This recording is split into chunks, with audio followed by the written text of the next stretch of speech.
అందరికీ హాయ్ అండి. Welcome back to Andhra aroma. ఎప్పుడు ప్లెయిన్ పెరుగు తిని బోర్ కొట్టే వాళ్ళ కోసమే నేను ఈరోజు మసాలా పెరుగుని చాలా సింపుల్గా క్విక్గా ఎలా తయారు చేసుకోవాలో చూపిస్తాను. ఎంతో టేస్టీగా ఉంటుందండి. రైస్లోకి చాలా బాగుంటుంది. రైస్లోకి ఏంటండి ప్లెయిన్గా అలానే కూడా తినేయచ్చు, అంత బాగుంటుంది. సో మరింత ఆలస్యం లేట్ చేయకుండా ఈ మసాలా పెరుగుని ఎలా తయారు చేసుకోవాలో చూసేద్దామా.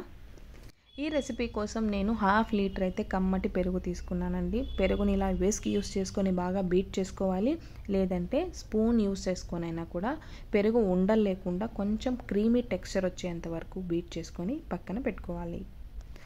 ఇప్పుడు ప్యాన్లోకి 3 టేబుల్ స్పూన్ల ఆయిల్ వేసుకొని ఆయిల్ బాగా హీట్ అయిన తర్వాత ఇందులోకి 1/2 టేబుల్ స్పూన్ జీలకర్ర, 1/2 టేబుల్ స్పూన్ ఆవాలు, అలాగే 1/2 టేబుల్ స్పూన్ సన్నగా తరిగిన అల్లం ముక్కలు యాడ్ చేసుకోవాలి. అల్లం ముక్కలు కాస్త ఇలా ఫ్రై చేసుకున్న తర్వాత ఇందులోకి 2 పెద్ద ఉల్లిపాయలు చాలా సన్నగా చిన్న ముక్కలుగా తరిగి వేసుకోవాలండి.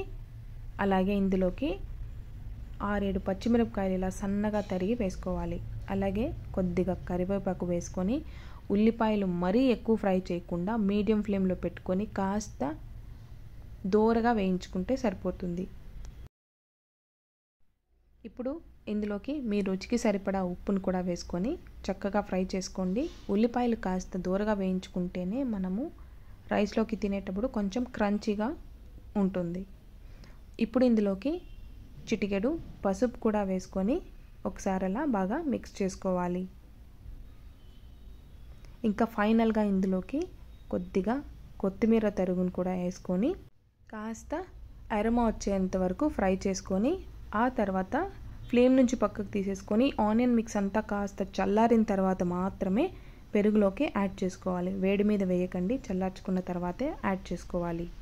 మొత్తం కూడా బాగా మిక్స్ చేసేసుకుని ఒక బౌల్లోకి సర్వ్ చేసుకుంటే ఎంతో టేస్టీగా ఉండే మసాలా పెరుగు రెడీ అయిపోతుంది.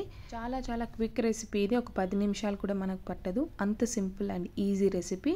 హోప్ మీ అందరికీ నేను చేసిన ఈ రెసిపీ నచ్చిందని అనుకుంటున్నాను. నచ్చితే ఈ రెసిపీకి ఒక లైక్ చేయండి. అలాగే మీ ఫ్రెండ్స్ అండ్ ఫ్యామిలీ మెంబర్స్తో కూడా వీడియోని షేర్ చేయడం మాత్రం మర్చిపోకండి. ఇంకా మీరైతే ఛానల్ ఫస్ట్ టైం చూస్తున్నట్టయితే సబ్స్క్రైబ్ చేసేసుకోండి. Thank you so much for watching.